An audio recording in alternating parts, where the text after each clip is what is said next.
Hi friends, this is Dr. Vatiri, and in this lesson today we're going to be continuing with the Dominion diet, working on in particular understanding the food diary log and of course the eat sheet, which is the material that we need to understand in order to go from the food we're eating and how to record it in our food diary log. If you remember, in the first lesson we were talking about when you're initially joining the program and starting off, what I want you to do is record everything down on that food diary log. In particular, right now, what I expected you to have already started was make sure you put in the left column the time of which you ate the food, and then in the big column where it describes the food, I want you to be as accurate as possible with the volume of the food, the description of the food, and the preparation of the food. You know, was it? I don't want to know if it's a bowl of something because I don't know the size of the bowl. If it's chicken, was it grilled? Was it fried? Was it broiled? It makes a difference in the preparation of it. Okay. The rest of the categories that are off to the side, the columns that say C for carbohydrate and protein and vegetables, as we go across, that column in the beginning, that first week, I'm not expecting you to fill that out. I just want to see that habit of every single day recording it. Remember, accountability and developing new habits is going to be critical in being successful. To be a winner in this program, you're going to have to be able to, one, be accountable, and two, be consistent with the plan and the way the plan works. So it's very critical that you, every single time you eat something, and some people say, well, how long do I have to do this for? Well, the day you've mastered it is probably the day that you stop, okay? Because once you become so comfortable doing it that you're almost doing it subconsciously, that you're very accurate in all of your measurements and your recording issues, that's going to be very, very helpful, and you're going to be successful at that point. So again, just record everything down, and now the next step, or moving into the next week, that's when I want you to start analyzing and looking at the foods that you're eating and start putting them into the correct categories and the correct numbers, the amount of calories that each one of those foods would be able to, or what the calories those foods have, and what that would be able to do to augment or change your dietary plan as we move forward, okay? One of the key things that you have to understand is this, is that in order to be successful, we're going to make this and especially for some people, we're going to make a very large behavior modification transition in your life, and it's not that easy to do it, and sometimes we get frustrated and we want to change everything at one time. That's when I was talking about that whole jumpstart mentality, which usually, you know, doesn't lead to success. Our goal is to, little by little, slow incremental changes over a long period of time is going to afford you the most significant, long-lasting success, because we're working on behavior modifications. You're going to be acting, thinking, shopping, cooking, preparing in a completely different way than you were accustomed to maybe last week or last month, and that's the success that we're looking to accomplish. Now, what I hope for you have, if you don't have it, put it on pause, but if you have it in front of you, I want you to have your food diary log, and more importantly right now, to have your eat sheet, okay?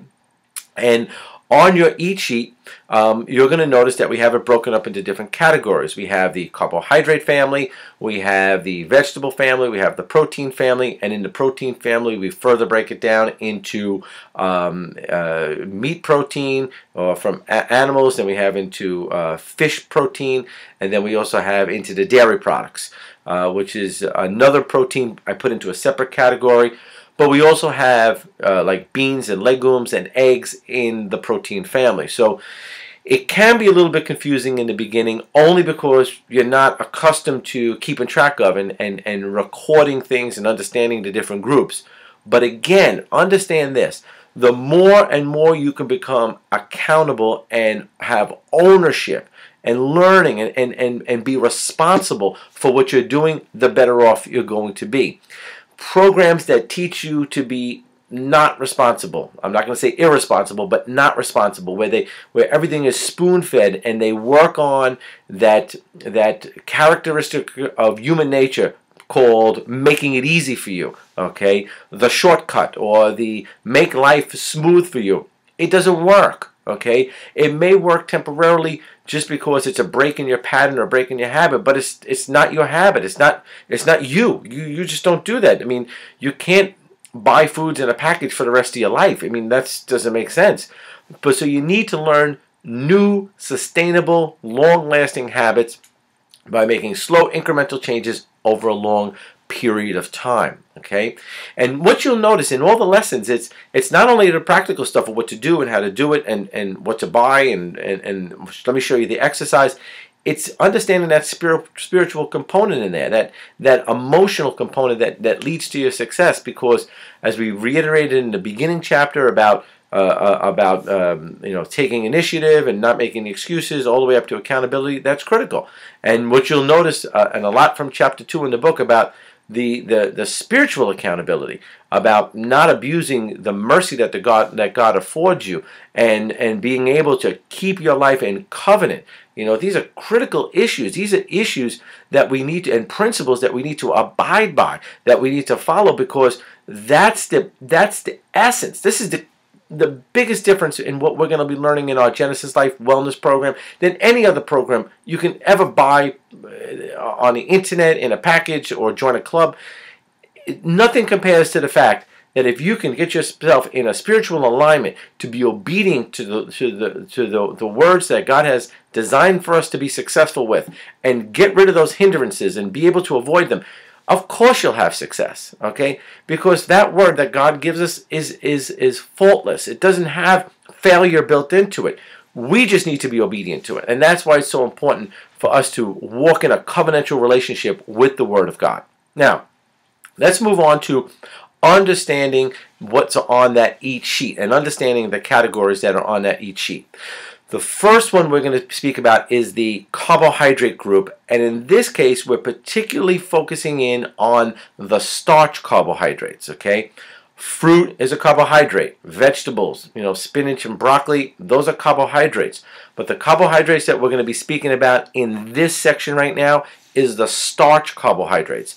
That's the carbohydrates you get from grains, from pastas, which start out as grains, breads, cakes, cookies, any type of pastry, anything that's either broken down eventually into a white sugar or a white flour, or in the family of potatoes or food sources that have the same consistency as potatoes. That's all in that carbohydrate starch family. Now, as a rule of thumb, in the recording of anything that goes onto the food diary log, there's a little bit of a shortcut that I developed. It's nothing brilliant, but it just makes sense as far as the ability to add and to calculate our total amounts at the end of the day. That if you're eating something and it's 100 calories or 200 calories, instead of putting 200 in the food diary log and adding things in the hundreds, what we do is we break it down, we take the last zero off, and now something that's 200 calories now becomes 20 points or 20 calorie points. If something's 150 calories, it's 15 calorie points or calopoints. And that's just a way of making it easier to record and also easier to calculate when you're putting it on your food diary log. Okay, and that goes for all of the categories. Now, another note just about the categories in general. The categories and the way we set it up, and if you're doing it now, you'll know what I'm talking about. You put on the time you eat, the food you eat, and then you break that food. You're going to be breaking that food up into what it is. So if you're having something like a singular food category, if you're having oatmeal like we have on the example of the food diary log, well, oatmeal in by itself is going to be in the C section, which is the C column, which is the carbohydrate, the starch carbohydrate, and we're going to record the amount of calories that are associated with that food that we ate. So if we have a mixed meal, or we have a meal that has several food categories in it, then what you do is you may put it's 12 points in the carbohydrate family, and I had some vegetables, so it's 3 points in the vegetable family, and then I had some oil, and I put 2 points or 5 points or 10 points in the oil family or the dairy family, depending on what you ate. Okay, so it's a matter of like, now, filling out those categories as if they were accounts. You're becoming a food accountant, okay? You need to keep a track of your food. Sometimes when we lose that principle of being accountable to being an accountant, you may turn around and just write the food down and neglect that you're going to write in the calorie amount. You need to do this because it's the practice, it's the self-discipline. There's always a battle. Remember in the book of Romans it says that the spirit man and the flesh man are always at odds. They're diametrically opposed. That the spirit man is always having to do battle with the carnal man.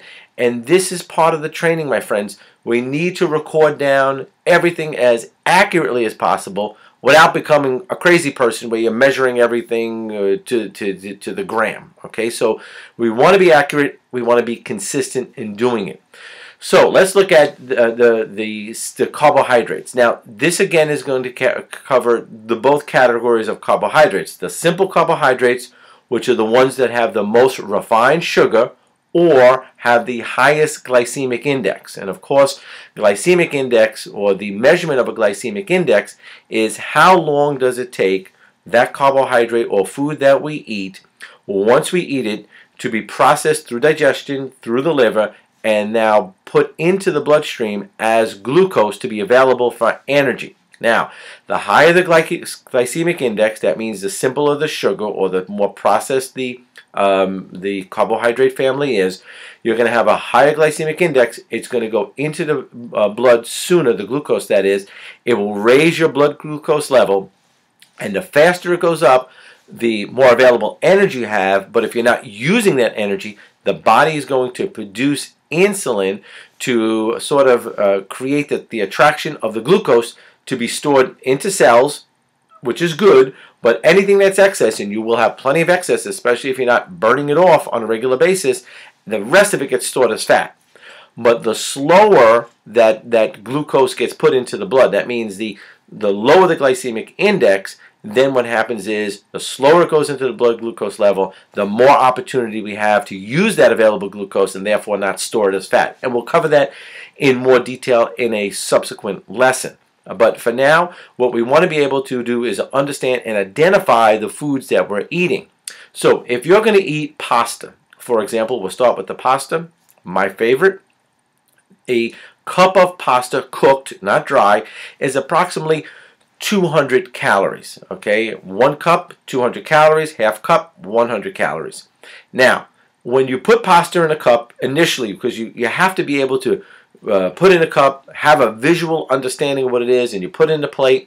And if you're eating pasta or rice or any of these other carbohydrates on a regular basis, you want to start memorizing in your mind, developing a picture of what that cup looks like, the size-wise, the volume-wise, sitting in your plate. Because at that point, you don't have to measure it. You'll understand that that's a cup or a cup and a half or a half a cup. You'll have a very good perspective of what you're actually consuming. Okay. Now, some pastas that have they're tube-like pastas, like a rigatoni or a penne or a ziti, obviously in a cup, it's going to take up less volume than would be a smaller solid pasta or a spaghetti that's raveled up and packed into a cup container. It will be a little bit more in volume. That means it'll be a little bit more in its caloric value. So pasta is going to be somewhere, depending on the density of how we pack it into the cup, between 180 calories a cup to 220 calories a cup. But we'll just use 200 for our example in this scenario. Okay. Now, pasta also comes in the whole grain family, or the whole grain pastas, and it comes in the regular, what they call semolina wheat pasta. Okay. The regular pasta and the whole wheat pasta are going to be approximately the same amount of calories. They will have different nutritional values. They'll have different glycemic index values, but nonetheless, they're the same amount of calories. What you eventually want to do is substitute your foods to have more of the whole grains, because you're going to get increased fiber, you're going to have increased nutrition as far as minerals and vitamins, and it's going to be a healthier product because it has a lower glycemic index. So those are 3 good reasons why we're going to switch over or substitute over to whole grain. Now, for some of you who have always eaten pasta, never had whole grain pasta, the first time you have it, it's going to have a different texture, it's going to have a different taste, it's going to be a little bit different in your mouth, and you may get a little freaky about it. And that's when you have to go back to realizing that the food is fuel for your body. Okay? It's not always about texture, it's not always about taste, it's not always about what was so yummy in your tummy.